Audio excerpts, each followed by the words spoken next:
just go ham with it, save a coin from Tomb Pillager or something. But yeah, I mean, a lot of the matchups for Miracle Rogue now, they're actually like very tempo-based and not as much combo-based. So you want to just be slamming like big, efficient dude every turn, and Zaral just doesn't really do that. Yeah, and speaking of the Rogue, it is going to be Fr0zen's first deck versus Lux Hunter, and I'm going to leave it to you guys to enjoy the match. Thank you, Raven. So it is going to be one of the standout decks of the tournament, if not in performance, at least by you know, curiosity, which is Slug's Hunter deck, which is including such gems as Princess Huran, Gladiator's Longbow, Dreadscales in there as well. This is all over the shop, this Hunter list, but he swears by it. I can understand the Princess. Yeah. She's so great against Druid of the Claws. An example. Sure. Yeah. That's the one thing, but big old 6/5. The Gladiator's Longbow is something I have yet to see how great it is, I would say. Because, I mean, in this match, it was actually just 10 damage to the face. Yeah, I mean, it's flexible as well. You can use it as that Pyroblast over 2 turns, but also it kills every minion in the deck. Like, every minion has 4 or 5 health. You can use it, you know, if it's a tightly contested game in the mid game, you can just use it to take out 2 Tomb Pillagers or a Pillager and an Azure Drake, something like that. So we can safely say that if you look for a matchup that the Gladiator's Longbow should shine, this is the one. Should be. I think in his post-game interview, he specifically commented that it was great against Rogue. So hopefully it gets drawn, because there's that opportunity that just gets stuck in the deck and we just never find out. So hopefully it does get drawn and we get to see how big of an impact Gladiator's Longbow has on this matchup. That's correct. And seems like Slug is actually having a good draw. Like, he did get it 2-drop. Turn 3 is maybe not that great, but developing a trap is never bad, especially when you play against a Rogue who sometimes would like to use that dagger just to, you know, poke that Hunter just 2 damage over 2 turns. But he can't do that when the Bertrab will be played on turn 3. And now he's kind of in a spot where he needs to decide, would I rather kill the giant toad right now with the backstab, or should I wait and combine that backstab if I top deck an agent for the next turn so I can kill another drop from the Hunter, or just wait for the Violet Teacher, but his health totals are just way too low against the Hunter in general, right? Yeah, I mean, it's not that long a wait for the Violet Teacher. If he doesn't backstab this turn, he has Coin Violet Teacher backstab next turn, and he has a prep, so he can potentially prep out a spell if he gets it, even prep the Fan of Knives, and that's what this play is setting up right here, right? He's going to see if another minion comes down, say Animal Companion. This is going to be a 4 health minion most of the time. Huffer's actually, sure, okay. I mean, it gets the damage in, but it's still vulnerable to backstab. But let's say it was Misha, then you have Coin Violet Teacher, backstab the Misha, prep Fan of Knives, and you use your remaining dagger charge to hit into the 1 remaining health of the Misha. So basically the same outcome. Exactly the same outcome. So this play was set up in advance, exactly with the expectation of Animal Companion coming up. That's exactly what happened. So Fr0zen will be feeling rewarded right now, but as you said, there has been a bit of a beating taken in the early game, already taken 10 damage. That's correct. 20 health left for Fr0zen, but at the same time now, every single one of those 1/1s will be perceived as healing for his own hero, because they will take the beating instead of him. So they don't represent like 2 damage. They actually may even represent 3 or 4 if they will trade up with a minion. And he will be constantly getting those if he will draw spells, which we know is kind of...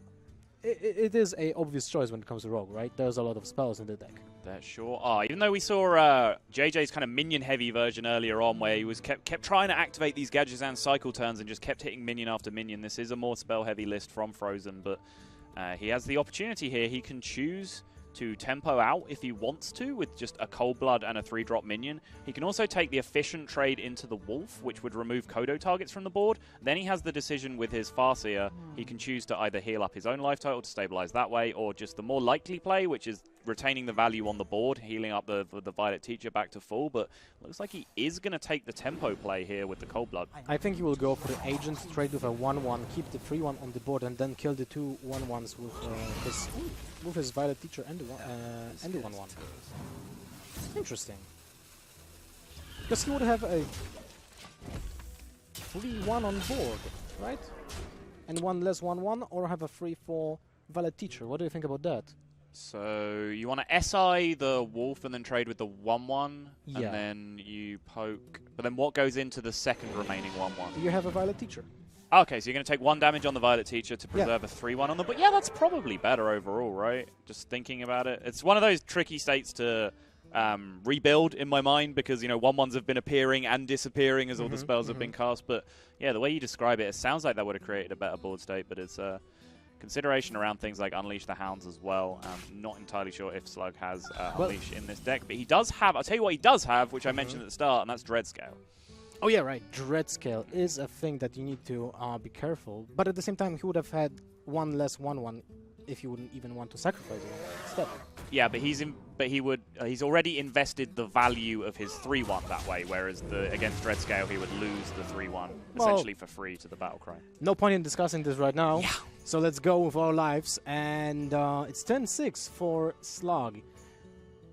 He just did draw the Unleash the Hounds. A turn too late. To get some benefits from it. But he has an option to just quickshot the agent and play the Bird Trap this turn. Squeeze in additional 2 damage. Because it feels like now, every single turn, ideally, you would like to use the hero power. Because that just shortens the lifespan of the rogue by a small, small margin. But if that's add up, if it is adding up, you can finish the game pretty quickly. Yeah, and let's not forget, we talked about it, at any point he is capable of drawing a 7-mana Pyroblast over 2 turns with that Gladiator's Longbow. So if he can get that life total down approaching 10, then he has that as a possible win condition if he feels like he can win the race that way. So damage is definitely relevant. He's definitely struggling in a fight for the board, so the damage is an alternate win condition that he can start to set up. But Fr0zen right now, considering his options, not a great turn in hand. He can poke with the dagger, then deal with the bear on board efficiently, just develop a Tomb Pillager. This seems fine, but he is significantly weakening his Azure Drake. And again, you know you're vulnerable to those Dread Scales, Unleash the Hounds, etc. that are in the deck. I don't know if I like this decision, because now you're not only exposed to the Dread Scale, as you said, but also the Unleash the Hound, and the Houndmaster is just asking to be played, right? You get a trade with the Azure Drake, you put a 4/3 that can trade with the Tomb Pillager. If not, then it's still a great threat. And you deal 3 damage to your opponent face. Yeah, what I will say is that in this situation, if I'm Fr0zen, I'm not going to play around a specific 2-card combo in my opponent's 3-card hand plus a top deck. So I don't, Unleash the Hound's Houndmaster, or, Unleash the Hound's Kill Command is a similar effect, but 1 Kill Command has already been used. So I think like Dread Scale is a fair consideration in that fact, but Dread Scale you still get to keep the Tomb Pillager on board. So I don't necessarily think you're supposed to play around 2-card combos in that situation. I don't mind the aggressive line that he took with the board development. I would just like to drop the guards, onto 6, not attacking. Just cancel the attack with the Azure Drake and benefit from having the guards in them for turn 7 when you have already 1 spell in your hand. And you cycle through the almost entire deck if you're lucky. But any play that you're scared of that kills your board there, the Tomb Pillager Drake board, also kills a Gadgetzan Auctioneer, right? And not really. I mean, then he needs to trade both. And right, yeah. Unleash the Hound's Houndmaster still would have killed the Azure Drake, and it would have been 4/3 versus... would have still killed the Gadgetzan, then it would have been 4/3 versus a Drake on the board. But then you have an answer with Tomb Pillager and Shadow Strike on the next turn. Sure. And you're still ahead of board, right? Sure. And you have 2 guides. Yeah, you do have a spare, and that is important. I'll definitely give you that one. Kodo has no impact in this matchup. Does not. So poor old Kodo Baggins. It dies to the Tomb Pillager, which is on 1 HP, so it seems like a great trade. But there's also an option to just still have the Tomb Pillager on board, use the Fan of Knives, and trade with the Farseer. So you have a just bigger attack minion on board, which will stack up faster. Now the question is, do I want to have the coin this turn so I can play Gadgetzan and Defend of Knives anyway to just cycle through? Seems like he's going for that. Yeah, if the Gadgetzan's coming down, I'm sure we're about to see this direct trade. I mean, just on the surface, it's a 5-1 into a 3-5, right? Like, yeah, it's hard to argue with that. So, again, exactly. Dread Scale is still a card that's in the deck, so the value of a 5-1 is heavily mitigated. Cycles through, picks up the Deadly Poison, which is nice. Chooses not to take the Redagger value, hoping to cycle through into some more draws. Does get there with the Eviscerate, just going to fire it off at the face. And this is the big power turn that he needed. Second Deadly now, so damage ramping up very, very quickly for Fr0zen. He is at 12 damage. Sorry, 12 HP. Interesting that Fr0zen did not attack with his weapon. He has a second Deadly Poison, right? Yes. So, by not choosing to attack right now, he is practically saying, for 1 mana, I'm adding 2 damage because he doesn't have to redagger, and the game will not last for 3 turns anyway. Yes, but what this potentially lets him do is gives him more outs at just ending the game next turn. If his Auctioneer lives, then he can just straight off start cycling for 1 mana. That makes more draws like Leroy available to him and still be playable. So I'm totally fine with this. You're not going to need the value of all 3 charges of that. What I wanted just to bring to viewers' attention is the fact that Fr0zen knows that this game will not last. Right, exactly. So he needs to have the bigger damage, access to bigger damage chunks right now, or just the draws for the, in example, saps that he needs as well. Yeah. So SI7 Agent is drawn. That's another source of damage. So just sap by itself is starting to be important. There is that Leroy that we spoke about. And the Blood Mage is going to come down. Fan of Knives enables the trade into the Leok here, which means he has 3, 8, 11 damage going face. The Eviscerate comes out for 5. God, the prep is lethal. Yeah, the prep is 100% lethal in this situation. Incredible. Yeah, this is the face, the 3 from the Farseer, the 5 from the Dagger. That preparation spares him the mana to add the SI7 Agent to it, and that, by my count, is Xaxes. Yep, that's exactly 10. So Slug goes 0-1 down. His Hunter did not have time to get to the Gladiator's Longbow. It's very true. But don't you love it when a plan comes together? We talked about the importance of starting his turn with that cheap cycle of the Deadly Poison without having to redagger at the start. Yep. He exactly used all of his mana to exactly kill his opponent. So if he'd have used that dagger charge at the start of the turn and then had to redagger at the start of this turn to put up the Deadly Poison, wouldn't have got there. Yep, definitely true. Very well played by Fr0zen. Yep. And I mean, usually Hunter's like a really big problematic matchup for the Rogue, but not anymore, right? Even without the access to like 2 or 3 even sources of healing, right? So it's not that, it didn't look that bad in the beginning. And now we are going to a really worse matchup for the Rogue. Yeah. This is a matchup that hurts as the Rogue. If you're going to win it, you have to find some way to counter-punch early. You need a big swing on the board with prep. You need a big early Van Cleef. You need to get a minion to stick and just start jamming Cold Bloods on it. Like, you can't just play the removal game. There's a ton of removal in the deck, but you are going to take incremental amounts of damage each turn that you spend removing the Shaman's minions. So you need to set up your counter-punch on the board as early as possible and just try and race the Shaman. Correct. Well, for Shaman, the Doomhammer is key, but you don't want to have it in the opening hand if you already have a 2-drop, because you don't want to. Well, actually, maybe you don't have access to coin. Turn 2 is Flame Juggler. Turn 3 might be Totem Golem. Feral Spirit is maybe not that important to have in the opening hand. What do you think about keeping Flame Juggler and Totem Golem mulling away Feral Spirits? Yeah, Feral Spirits is the awkward card here, but at the same time, Flame Juggler just isn't all that aggressive in terms of some of the things that you could pick up. So, yeah, I mean, my 2 potential mulligans there that I'd be deciding between were what you suggested, just keeping the double 2-drop, just filling out a curve using the Overload, and what Slug ended up going with, which was just keeping the Totem Golem and going for more aggression, which he gets rewarded with picking up the Tunnel Trog. Definitely rewarded. He has the, first of all, he has the Flame Tongue Totem, which is perfect with the curve, because he had a 1-drop, 2-drop, into Overload for the exact next 2-drop, and he has the Doomhammer. He certainly does. Which is a, let's say like that, it's not a single coffin, sorry, it's a single nail to the coffin, it's like 8 nails to the coffin in 4 turns. Yep. And double sap picked up now. Are we desperate enough already that we're going to be sapping one of these minions? I think we probably will. Now that we have the spare, so we don't just auto-lose the game to a 7-7 coming down in the next couple of turns, I think it's fine to just mitigate some damage here. Your hand does not survive for very long right now, so you need to buy as much time as you can to push through. That's correct. Unfortunately for Fr0zen, every single time he is sapping a minion with Overload, that Trog is kind of like, okay, thank you, it's not that horrible. Sure. I just lost. He lost, because of that sap, he lost 2 damage. Yes. But the Rogue lost entire turn. And a card advantage. Very true. I mean, yeah, theoretically, yeah, he lost 2 damage. Like, I understand the maths behind that, but also there would have been another minion developed this turn, right? If the Totem Golem didn't come down. So actually, over the long term, you're saving a lot more than 2 damage with that sap. Second Totem Golem.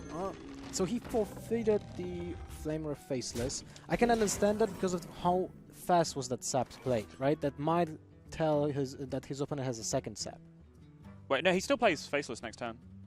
He's overloaded for 1 on 5 mana. What? Yeah, this is the turn 4. Yeah. Never So mind. what he's actually sacrificing is the Doomhammer. So it's almost the opposite. Like he's deciding he doesn't need to Doomhammer next turn because he can just play a 7/7, and since he's seen a sap, that 7/7 might carry him. I got confused by the fact that it was the second Totem Golem, which was actually the third. Yes. The third Totem Golem of this game, and none of which have come from Tuskar Totemic. This way, Fr0zen is able to kill the entire board, but he is at 16 HP, and that Doomhammer is actually lethal. It is, but if the Flame Wreath comes down this turn, the Doomhammer is not playable next turn. Yep, that's correct. And And does the second sap. Now, there's a window. It's a small window, but it's a window. There's a 4/4 on board versus nothing. There's a conceal, there's more aggressive minions. So there is a potential to start racing here. Rogue ramps up damage extremely quickly if you let them get going, but don't get me wrong, it is a very, very small window because there is a lot of damage to come back. It's a crack, yeah. And if you play a 7/7 back down here, it doesn't interfere with your Doomhammer curve. You can still play Doomhammer next turn now, and both saps are gone, so you know this needs to be dealt with honestly with damage. So what are the options? The perfect answer is Falnos into Eviscerate and Backstab, an example. Sure. That's one of the answers that usually seen against handlocks with their Mountain Giants. Shadow Strike SI7 agent is pretty great as well. Yep. There's only one Shadow Strike in Fr0zen's list, though. So the 7/7 will just get ignored. And the Conceal was played, it was not played deliberately because he wants to trick Slug to trade with his minions. So I'll just leave these here. If you want to make the mistake of sending your 7/7 into this, then that's fine. But since you just have lethal, that seems unlikely. Yep, the Lava Burst and Lightning Bolt and Abusive Sergeant is a huge burst from the hand. 7/7 just adds a foot there in the face of the Rogue. So that was a quick match, but at the same time, it is a matchup that is heavily favoring the Shaman. Not Shaman, and that's it. 1-1. Yeah, not much else to say about it. I mean, the opening hand just wasn't powerful enough. There was no backstab, no SI7 agent, no preps to really tempo out early. Yeah, it just didn't get there. So here we go with everyone's favorite matchup in the game, Hearthstone Heroes of Warcraft, Shaman versus Shaman. People just need to learn to ban Shamans, right? Then we won't see that. I'm not sure who I saw propose on Twitter that the best tournament format is 4-deck Last Hero Standing with 1 ban, but Shaman is just tournament banned. Like, you can't bring it at all. I was like, yeah, I like that. Let's go with that as a format. That will also make the life of Blizzard employees easier. Now they don't have to develop Shaman at all. Yeah, seems good.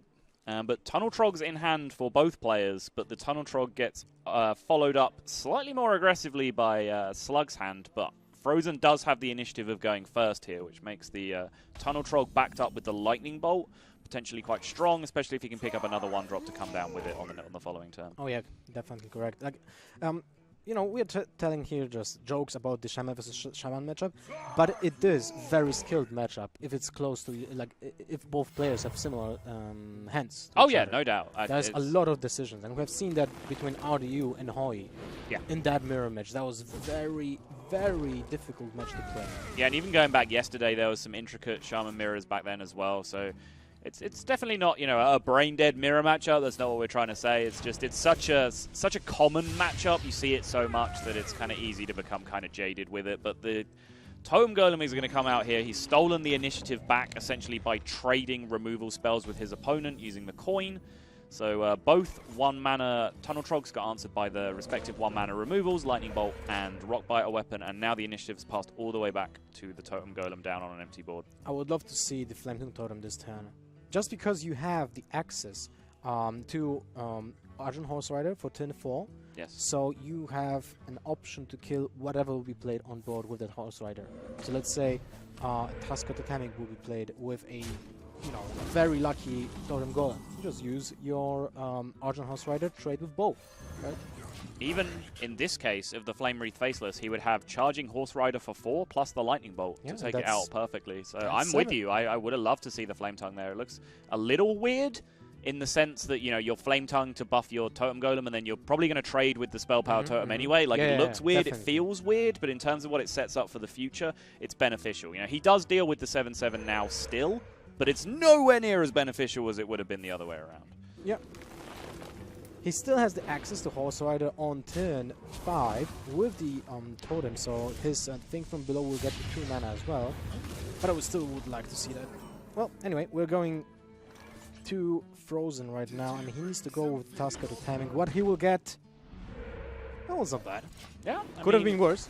Definitely could. Any one of the unique effect totems is definitely appreciated off Tusker Totemic, but even Totem Golem then isn't necessarily better than this because it just has the free trade with the opponent's Totem Golem, 5/4 into 3/4. So Mana-Tide Totem to dig through his deck, picking up the damage now of the Rockbiter with that Doomhammer is definitely something that will make his eyes light up. But we saw a previous series being lost, I believe, because of the greed of wanting to pair Doomhammer and Rockbiter together in this exact matchup and not using Rockbiter as a removal tool. Yep, definitely correct. I mean, in this matchup, I feel like you have to just kill every single minion that your opponent is playing.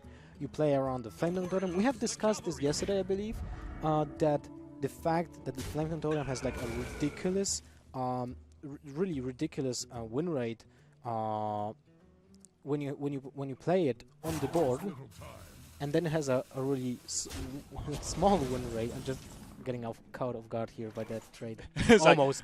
It's just a tentative point, right? Like, face? Question mark? Like, no. What I was getting no, to, sir, you trade. What I was getting to is the fact that when you play Flametongue Totem and you trade with it, your win rate is getting like tremendously up. Sure. And the other way around, if it just sits there awkwardly the whole time in your hand, because you don't have any kind of minions that can benefit from it, right? And this is what this matchup comes to. It's essentially a board control matchup till the point when someone plays Doomhammer and Rockbiter at the same turn.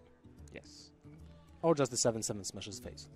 That works too, but the reason I would have been particularly surprised at the face attack from Slug on that turn is that his hand says board control. His hand doesn't say damage. Like, sure, if your hand is, Doomhammer Rockbiter at that point, then yeah, maybe 5 damage to face probably gets you there most times, but his hand is just efficient at dominating the board right now and pushing repetitive damage with his minions. So. But it creates a small bluff as well, right? You can just say to opponent, maybe I have that Doomhammer. Good point. Yeah, sure.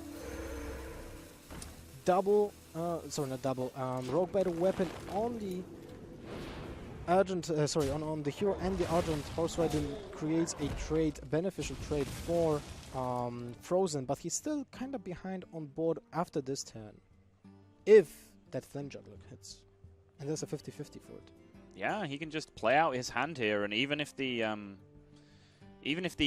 Flame Juggler, like, you can play the Flame Juggler first, and even if the Flame Juggler hits the Flametongue Totem, then you can then hold back the Abusive Sergeant if you want to go that way. But he's going to play it first. This gives him the straight up 50-50, and that allows him to play his entire hand here, develop the 5/5 Taunt. It's not the hugest 50-50 in the world because you're putting that big 5/5 Taunt in the way anyway, but still, he would have been pretty happy to win it.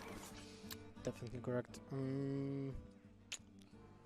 It's still not looking great for Fr0zen. He had the option to get back on the board in the previous turn, but now that thing from below, a 5/5 minion, is actually very awkward to deal with. He pays a huge price. Feels vaguely unpleasant. Yeah. 7 damage to the face this turn just to clear 2 minions, and you're still behind on board. That can't feel good. At least Slug doesn't get a 7/7 from the top of the deck, so that's something. Tunnel Trog is actually kind of a whiff in this situation. So Fr0zen having now established some element of board control. He has the weapon, which represents being able to deal with this board of minions over the next couple of turns. If he can pick up some sort of stability hero power from Finley, or say Mage, which helps him address this board state a little bit quicker. Then if he can draw some more impactful cards over the next few turns, if he can pick up things from below and something along those lines, then suddenly he might be able to come back into this game. Oh, I don't like this. Ooh. I mean, you have seen the second Flametongue Totem, but you did not see Feral Spirits yet, and you did not see as the second Argent Horse Rider, right? What about Abusive Sergeants? How many of those have we seen? I think none. So there's a lot of cards that potentially punish you for this. Flame Juggler, though, doing what Flame Juggler does and hitting face with remarkable consistency. So Finley is going to come down, and this is a really important discover right now for Fr0zen. Well, Shapeshift is not bad. It's okay. It heals for 1, and it adds +2 attack when you have the Doomhammer. Yeah, it also means he can take out Flame Juggler Tunnel Trog this turn, as opposed to having to take out the weaker minions if he wants to continue going down the board control line. Definitely correct. It's like you know what's funny? It's like the mix of those two hero powers that you have on the left and the right. Yes. You take the steady shot because you have 2 damage with the Doomhammer, and you take half of the lesser hero. I mean, I can understand the reasoning between you know, most of these picks here. Definitely Priest, definitely Druid. The Hunter seems a bit ambitious in this situation, but he is going to go for the Druid and go for the exact play that I talked about, which is taking out the 2 biggest minions on the board. And now, this is the situation I was talking about. He has the board. So this is a line where if your opponent keeps bricking and you start picking up some impactful draws from your deck, you've given yourself an out. You've given yourself a window or a crack that you can edge through. And he's just going to be relying on his deck to draw some power for him right now. And, well, this is not an easy decision. I think that the Lightning Bolt should be used to kill the Flame Juggler right now, because, as you said, it comes down to the board control, right? Even a top deck Doomhammer next turn doesn't guarantee you the win, right? Unless you keep the Lightning Bolt. And he is going to hold on to the Lightning Bolt, which means Slug is a dreamer. Interesting, because how much... Well, he has also the second Lava Burst, right? Yes. Still in the deck. So there are some options. But your opponent is potentially going up to 9 this turn, depending on how he decides to trade here. So Lightning Bolt, Lava Burst is only 8. You need a spell damage totem to go along with that. Yep. This might be not easy. So the Doomhammer draw is the perfect draw in this situation. It is, but you are taking 3 damage this turn. And then on the following turn, your opponent has 6 more, plus, so that's 8, 12, 15, 18 more damage next turn at a bare minimum. So your clock is actually not very long in this situation. That is a Doomhammer, though. No way. Yes, it is. No way. Well, that happens. Okay, so Slug is actually rewarded for his choice. Previous turn, well played, right? He had this out and he waited for it. Yeah, so the damage is pushed through. Lightning Bolt is going to come down. I mean, Rock Biter weapon, is that lethal on the backswing here? It would be 10 damage, 12 damage just from the hero, and then 14, 16, 19, 22. So even the Rock Biter isn't lethal. No, you need to keep the Lightning Bolt. Wait, what? That makes no sense, right? He had lethal next turn with the Lightning Bolt. Yes. And now he doesn't have the lethal. They miscount the damage. So 2, 4, 7, 8, 10, 12, plus the Flame Titan 4, 16. Okay, well, the thing from below kind of shuts him down anyway. But if he gets a Rock Biter weapon now, then he still doesn't have lethal. Does not. In fact, there is no single card in his deck that gives him lethal, I believe. Particularly not Doomhammer number 2. Yep. And that was a very, very timid play from Slug. And he equips the second Doomhammer and then just forgets to concede, starts writing down notes. Fr0zen's wondering what's going on. Does eventually give up the concede. So that was a really peculiar turn. So I think I did miscount. I lost track of exactly how much damage there was, but I think exactly the Rock Biter draw would have been lethal if he'd have picked it up. But that is a hell of a world to play around because he's already used 1. And he saved the Lightning Bolt because he wanted to get lethal with it, right? That's the only reason I see to keep it in the hand. I think so too, yeah. So he basically gave up the chance to win the game. Because if he kept the Lightning Bolt, only thing that can save your opponent is actually a taunt. And his opponent didn't have Shaman Hero Power anymore, so he could not get Taunt Totem. So the only possibilities were to get Tusker Totemic into a Taunt Totem, or the thing from below. And that's it. Yeah. Otherwise you win. It's very, very peculiar decision, but the Shaman is left up. The good news for Slug, is that he does have this Zoo to fall back on, which is a strong matchup historically against the aggressive Shaman. There's just too much board dominance early on, but this is a decent-looking opening from from Fr0zen with the Tunnel Trog Coin Lightning Bolt. This is one of the ways you can win this game. And again, Slug with the surprises in his deck list. There's something I wanted to talk about. The Bilefin Tidehunter is a card that was experimented with early on in the new Zoo. The effectiveness of 1/1 taunts is pretty high, but still. Not a usual card that you see in the common standard zoo list these days. That's correct, but at the same time, it's very valuable here. It's hard to remove both minions with for the Shaman, right? Because if that would be just a 3/2 minion that can trade with the Turtle Trap, sure, but then a single Rockbiter or Lightning Bolt just deals with it like with the Flame Imp. If it's split into 2 minions, then not only it soaks damage because it has Taunt, but then it also trades back. So very interesting choice in this metagame. I feel like it's a great card, especially in this matchup. So now, decision time. Argent Squire or Tunnel Trog number 2? What's the plan? I feel like Argent Squire is way better. So... It gives you possibilities of trading with Abusive Sergeant next turn. Are you playing Abusive Sergeant next turn is my question, though. Because you have 3 mana and a Tuskar Totemic. That depends. You can also top deck a Rockbiter, or Lightning Bolt. So you have 3 outs to complete a 3 mana turn anyway.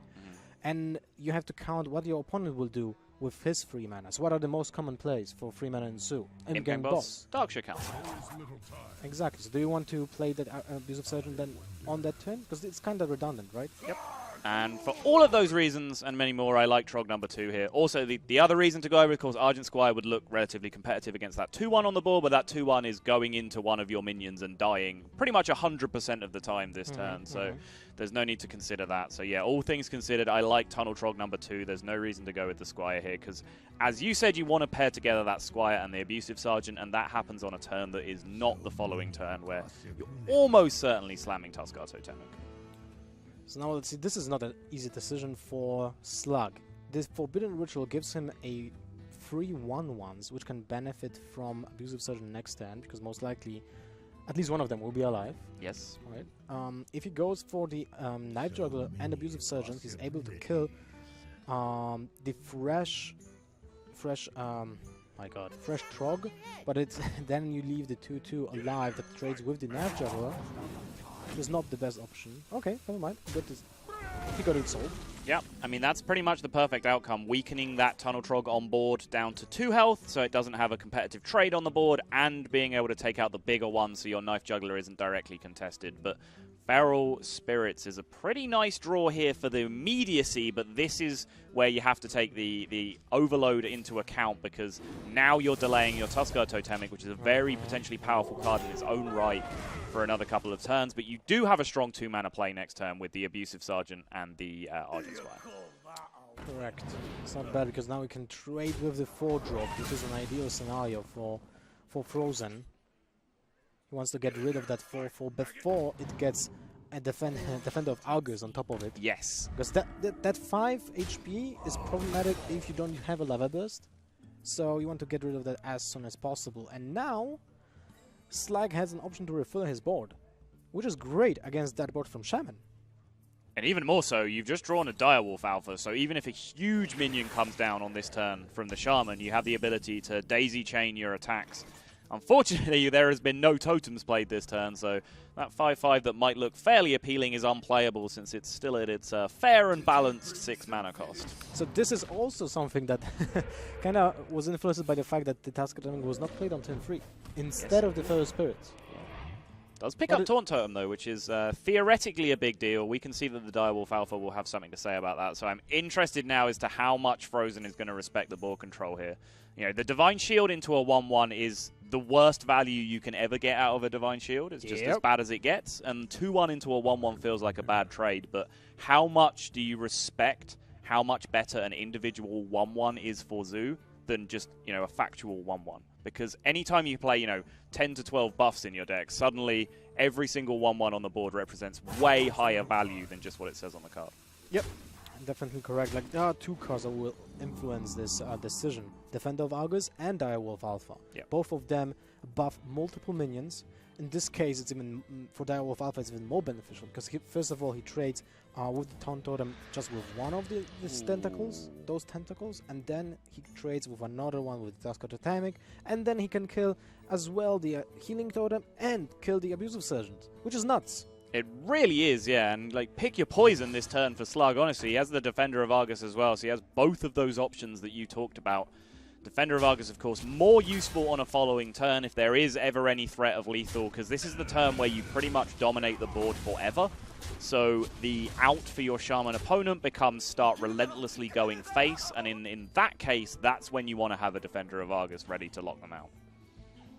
Correct. And the Flame Imp, I would have definitely played the Flame Imp right now. You have Defender of Argus. Yes. You can defend your health points by playing that card. Absolutely. I don't think it was a matter of whether he was playing the Flame Imp, it was a matter of positioning, because he has the Direwolf to consider now in terms of the Daisy Chain buffs, but he also has Argus positioning to think about, and those two quite often conflict with each other in terms of where you want to put minions. Correct. Good point. You would like to probably tone up the Possessed Villager as well, right? Yes. Because then it has to be traded in, and you gain 1 damage anyway.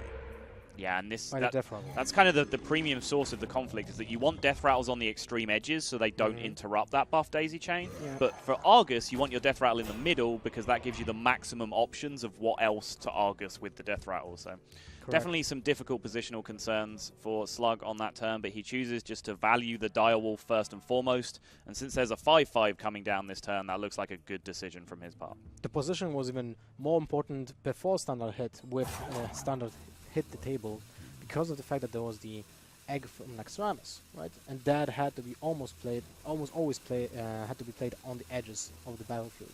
Yeah, Void Terror too was another positional concern that you brought in terms of which minions you were going to want to devour to get the buffs. So, ooh, Direwolf number 2. Okay, so now the position is even more important.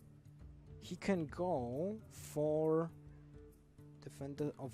Now, this is the thing. You can trade with your Flame Imp if you play Defender of Argus and the Direwolf Alpha on it, but you don't want to lose the taunt right now when it comes to trades. So you want to trade with other minions so you can gain the taunt to soak up the potential damage from the Shaman.